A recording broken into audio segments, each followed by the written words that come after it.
With the penalty of perjury, that the testimony you're about to give will be the truth, the whole truth, and nothing but the truth? I do. Do you have any questions before we begin? No. I have a comment before we begin, please. Mr. Chairman, I want to start out by saying, as you know, yesterday there was a photo released, and I appreciate you assuring and admonishing the committee and all of us of our obligations. Obviously, we want to ensure that that doesn't happen again.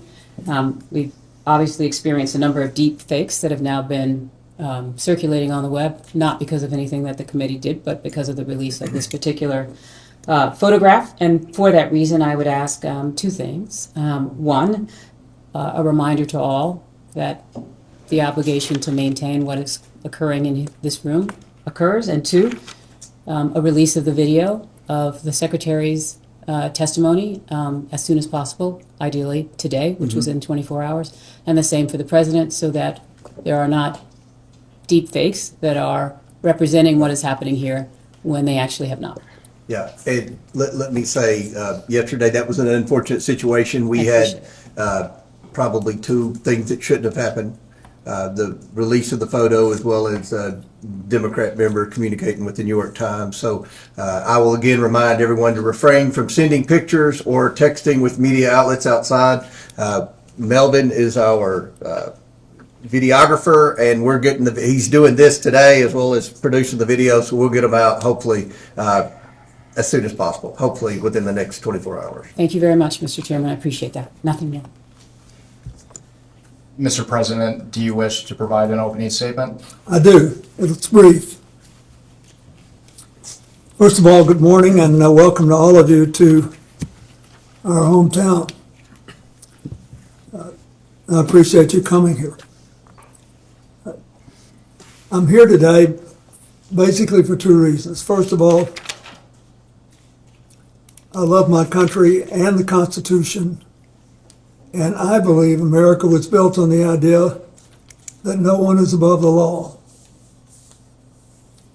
especially presidents, and that we should all live by the same set of rules shaped by the Constitution.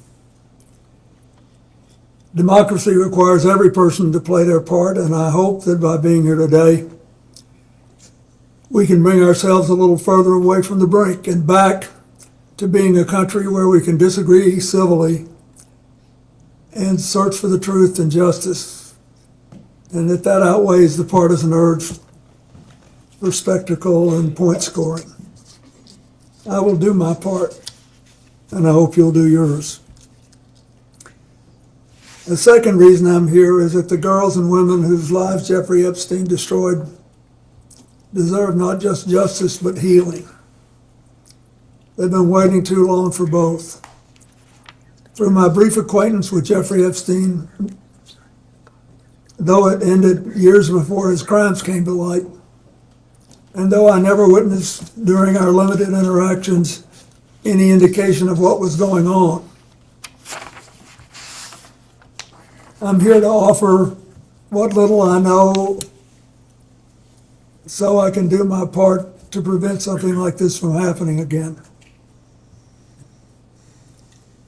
I have to just say one personal thing. Since Hillary came in yesterday, she had nothing to do with Jeffrey Epstein. Nothing. There's a picture of us both shaking hands with him in a photo line in 1993 at a fundraiser for the White House Historical Association. I don't know how it is under President Trump, but when I was there, it was about the most non-political operation you can imagine.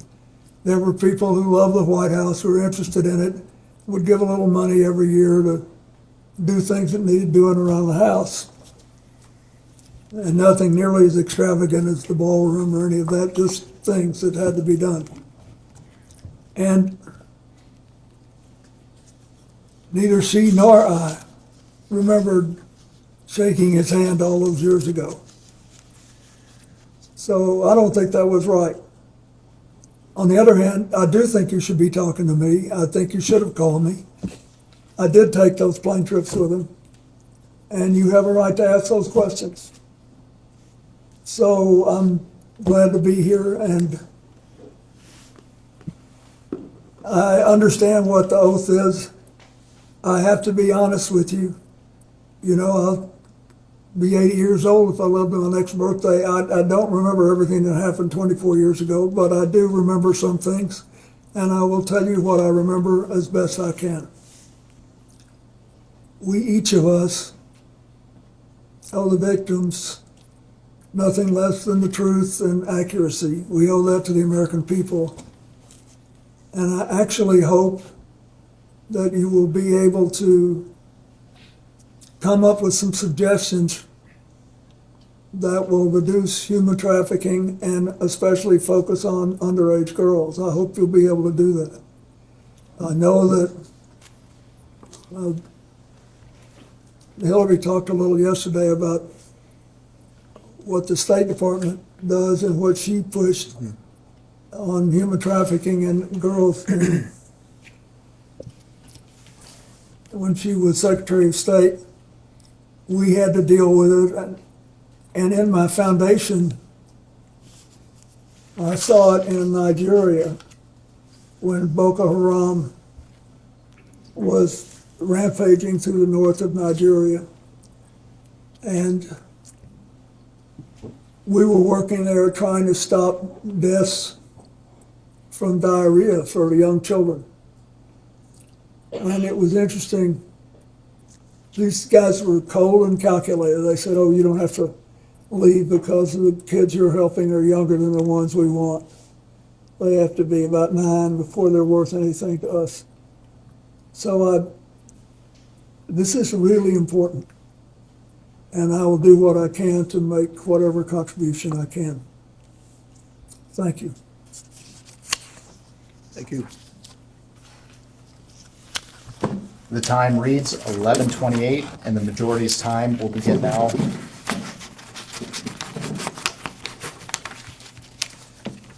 Mr. President, thank you for agreeing to testify today and for your years of service to our country. I want to start from the beginning. When did you first meet Jeffrey Epstein?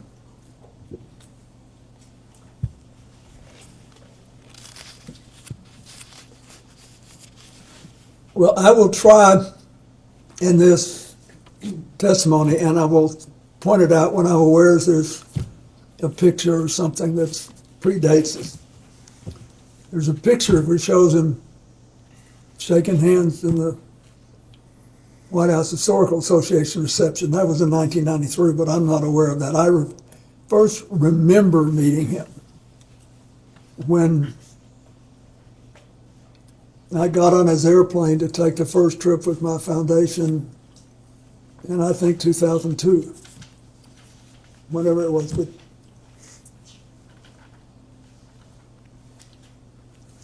And to be clear, do you have any reason to believe that you may have met Mr. Epstein prior to becoming president of the United States? before I became president, no. And you mentioned that your first memory of interacting with Mr. Epstein was on your first trip. Which trip specifically? I'm not sure which one it was. Which one was the first? I took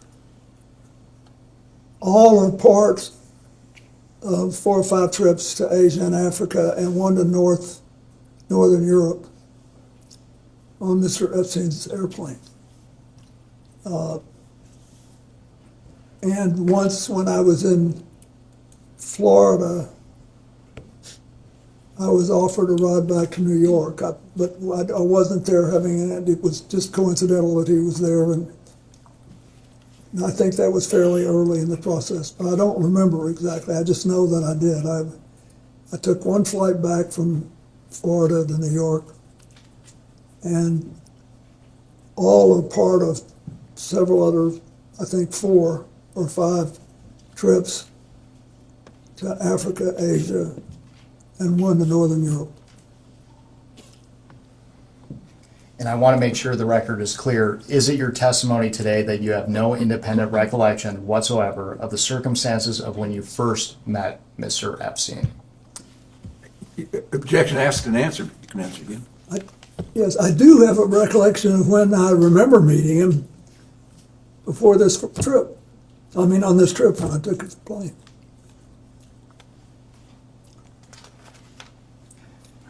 Mr. President, we're going to discuss more specifics later, but for the record, can you briefly describe the nature and extent of your relationship with Mr. Epstein? Well, sometime after I left the White House, either in late 2001 or early-ish in 2002, I received a call from Larry Summers, who had been on my economic team and was later Secretary of Treasury, and was then president of Harvard. And he said that he was calling because a man named Jeffery Epstein, who had made a substantial commitment of several $1 million, I think it was 10, but whatever it was, I don't, to brain research, and that he was a information hungry person, and he wanted to spend some time talking to me about economics and politics. And he said he's got this massive airplane, and he said he would take you, your staff, your Secret Service detail, and anybody else you wanted to bring on the trips that he knew I was planning to set up a global network to provide life-saving AIDS medicine to as many people as possible, as quickly as possible. And I should back up and say, when I left office, we had done all the preliminary work to set up the global fund on AIDS, TB, and malaria, but it was not yet funded. And there were other instruments and institutions who were later founded, including President Bush's PEPFAR program. It had not yet been funded. There were only 200,000 people in the entire developing world who had AIDS medicine, most of them in Brazil, which had a big drug operation on its own, and in Thailand, which also had its own drug population. In Africa, there were like 30,000 people or something, just next to no people. And they were dying like flies. And I thought we had found a way to drastically drive the price down. And that if we could drive the price down, we could, and empower people to administer the medicine right, we could save a lot of lives. And I was obsessed with it. And I was being helped by a man named Ira Magaziner, who had helped us in the White House, and whom I had known since we lived as Rhodes Scholars together in the 1960s. So anyway, that's why when Larry Summers said this, I thought, boy, this would be great. And so we followed up and took the trips.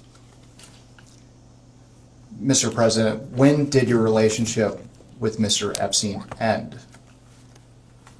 When did it end? Well, I believe I took my last flight in 2003.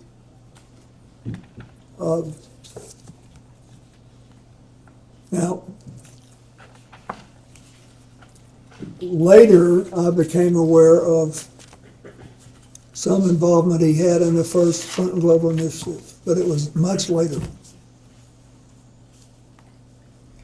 Why did your relationship with Mr. Epstein end? Well, after a year or two, we really picked up a head of steam with this AIDS program, and a lot of other people whom I knew better and who really cared about the work came forward and offered to help us provide transportation. And I thought Mr. Epstein was an interesting man, but I didn't think he was really interested in what I was doing.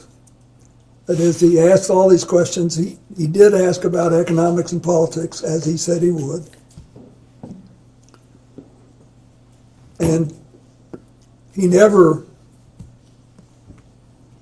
asked me anything untoward. It's just that I thought I had done what I promised to do, and he had done what he promised to do. And I've always, over the years, with these donors, tried not to overstay my welcome. I thought that we'd done enough, and it's time to start working with other people.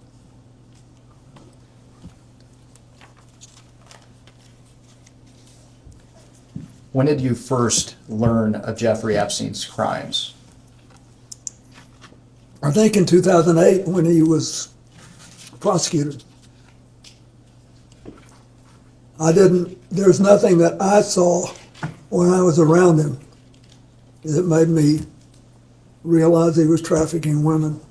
And I never.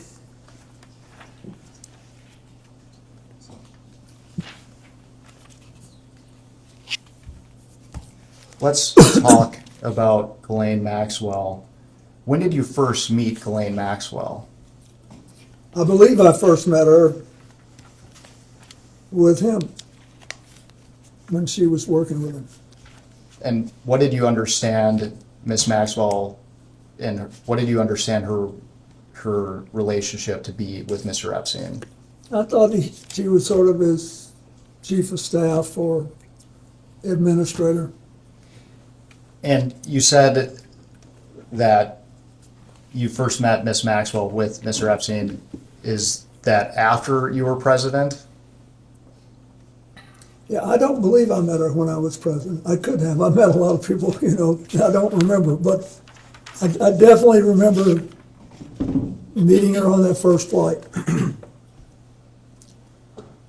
Can you briefly, for the record, describe the nature and extent of your relationship with Miss Maxwell? Yes, it was. It lasted longer and was more extensive than my relationship with Mr. Epstein, because Ghislaine Maxwell started going with a man named Ted Waite, who had made a lot of money making the first sort of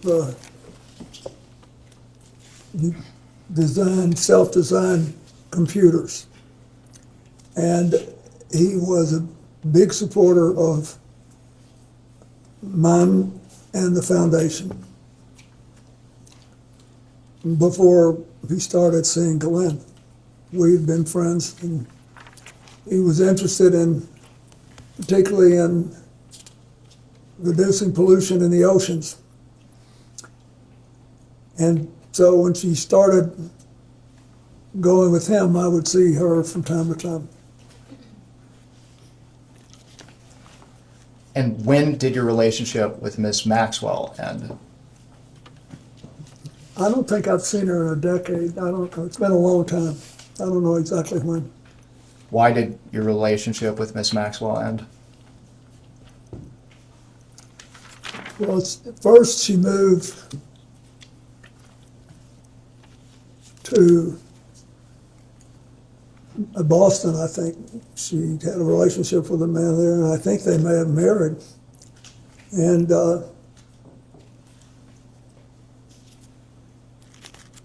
so she wasn't so much around, and then when it became, after 2019, when it became obvious that she was involved too, to an extent that I did not know, that was the end of it. And I want to make sure the record is clear. You mentioned that your relationship with Miss Maxwell was more extensive than that of Mr. Epstein. Well, it lasted longer, yes. Okay. When do you have any recollection of what year it would have ended? No, but when she was with Ted Waite, she was when we were kicking off CGI. She was very interested in that, and she participated. But I don't remember I don't know, it's been 10, 12 years since I saw her. I don't remember when the last time was. Thank you.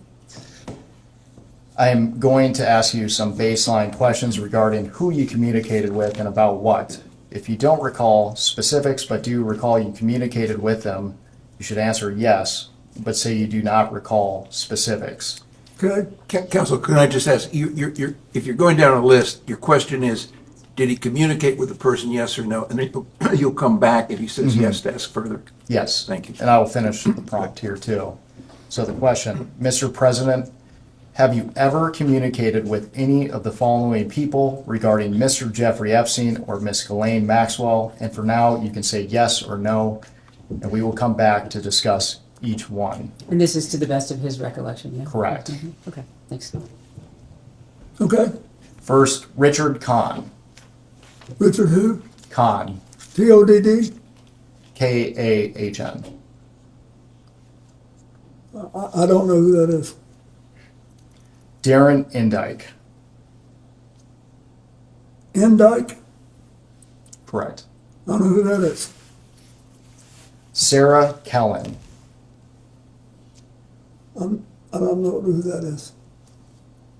Uma Abedin. Yes. Excuse me, Mr. President, the question is, as I understand it, name the people you communicated to about Epstein and Maxwell. Oh. Obviously, I know Huma very well. I don't remember any specific conversations we ever had about Epstein and Maxwell. Noam Chomsky. No. Mr. Chomsky wasn't a big fan of mine. He thought I was too conservative. Leslie Groff. Leslie who? Groff. I'm sorry, I don't know who that is. Nadia Marcinkova. I don't know who that is. Jean-Luc Brunel. I don't know who that is, I don't believe. Alan Dershowitz. I know him. And I'm not aware that we ever talked about Epstein or Ghislaine Maxwell. I don't believe we did. Reid Hoffman. I know Reid Hoffman, but he never talked to me about Mr. Epstein or Miss Maxwell. Karina Shuliak. I don't believe I know who that is. I don't think I've ever met that person. Woody Allen.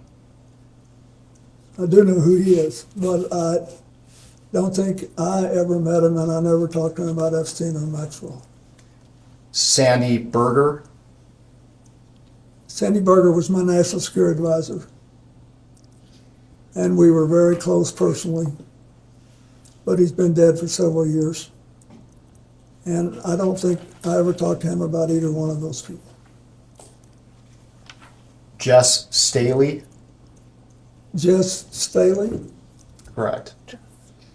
No. Paul Morris. I don't believe I know him. L.E.D. Rothschild. Who Rothschild? L.E.D. Rothschild. L.E.D.? Mm-hmm. I know Evelyn Rothschild. Is that who it is? No, and I have other Rothschilds on this list as well. I'm not sure who L.E.D. Rothschild is. I've met a bunch of them when I spoke at the funeral for Evelyn Rothschild. And I had met some of the others, one couple in France once 20 years ago, but I don't remember him. Okay. Lynn Forrester Rothschild. Yes, I know her, but I don't remember ever discussing Jeffrey Epstein or Ghislaine Maxwell with her. Glenn Dubin. I don't believe I know him. Eva Anderson, I don't believe I know her. Casey Wasserman. I know him. And he was on a trip to Africa with me. But I don't recall ever discussing either Ghislaine Maxwell or Jeffrey Epstein with him.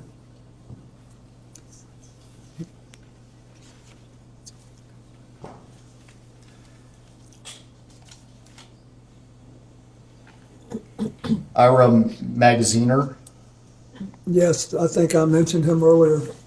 He was the person who basically helped me start the AIDS program, and he ran the Clinton Health Access Initiative for many years. He retired a couple of years ago, a few years ago.